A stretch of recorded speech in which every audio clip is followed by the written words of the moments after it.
Cauliflower ఆలు masala curry రెసిపీని ఈరోజు మీతో షేర్ చేసుకుంటున్నాను. నమస్తే, నేను Harinmani. Welcome back to my channel Harinmani's kitchen. కర్రీకి కావాల్సిన పదార్థాలు: ఉల్లిపాయ ముక్కలు, పచ్చిమిర్చి, కరివేపాకు, బంగాళదుంప ముక్కలు, అలాగే కాలీఫ్లవర్ ముక్కలు. ముందుగా ఆయిల్ వేడెక్కిన తర్వాత పచ్చిమిర్చి, కరివేపాకు వేసి కాస్త వేయించుకోవాలి. ఇప్పుడు ఇందులో సన్నగా తరిగిన ఉల్లిపాయ ముక్కలు కూడా వేసేసుకోవాలి. వీటిని 1 నిమిషం పాటు ఫ్రై చేసుకోవాలి. ఇప్పుడు ఇందులో రుచికి సరిపడా ఉప్పు, కొద్దిగా పసుపు వేసుకోవాలి. వీటిని కూడా బాగా కలుపుకోవాలి. ఇప్పుడు మూత పెట్టి స్టవ్ని సిమ్లో పెట్టేశాను. బాగా మగ్గించుకోవాలి. ఓకే అండి, ఉల్లిపాయ ముక్కలు బాగా మగ్గిపోయినాయి. ఇప్పుడు ఇందులో కూరకు సరిపడా కారం వేసేసుకుంటున్నాను. కారాన్ని కూడా కాసేపు వేయించుకోవాలి. ఇప్పుడు అలాగే అల్లం వెల్లుల్లి పేస్ట్ కూడా వేసి దాన్ని కూడా పచ్చివాసన పోయే వరకు వేయించుకోవాలి. ఇప్పుడు ఇందులో ముందుగా బంగాళదుంపలు వేసేస్తున్నానండి. బాగా కలిపేస్తున్నాను. ఓకే, ఇప్పుడు కాలీఫ్లవర్ కూడా వేసేసుకుంటున్నాను. దీన్ని కూడా బాగా కలుపుకోవాలి.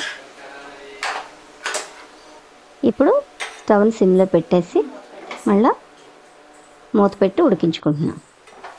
మధ్యలో ఒకసారి కలుపుకుందాం. కాస్త మగ్గినాయండి, ఇంకాస్త మగ్గనివ్వాలి. ఓకే, ఇప్పుడు బాగా మగ్గిపోయినాయి ముక్కలన్నీ. ఇప్పుడు ఇందులో కాస్త గరం మసాలా వేసేస్తున్నాను. గరం మసాలా మొత్తం కూర అంతటికి పట్టేలాగా బాగా కలిపేసుకొని 1 పావు గ్లాసు వాటర్ వేసుకున్నాను నేను. ఈ వాటర్ సరిపోతుందండి. బాగా కలిపేసి మూత పెట్టి సిమ్లో ఉడికించుకోవాలి. మళ్ళీ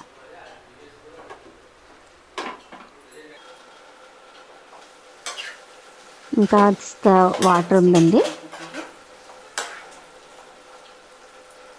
ఓకే, ఇప్పుడు కొత్తిమీర వేసేద్దాం. కొత్తిమీర వేసేసి బాగా కలిపేసి మరి కాసేపు సిమ్లోనే పెట్టి మూత పెట్టి 5 మినిట్స్ వదిలేస్తే కూర రెడీ అయిపోయిందండి.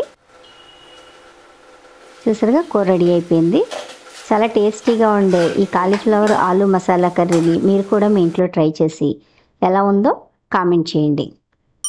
అలాగే నచ్చితే నా వీడియోని లైక్ చేయండి, అలాగే షేర్ చేయండి.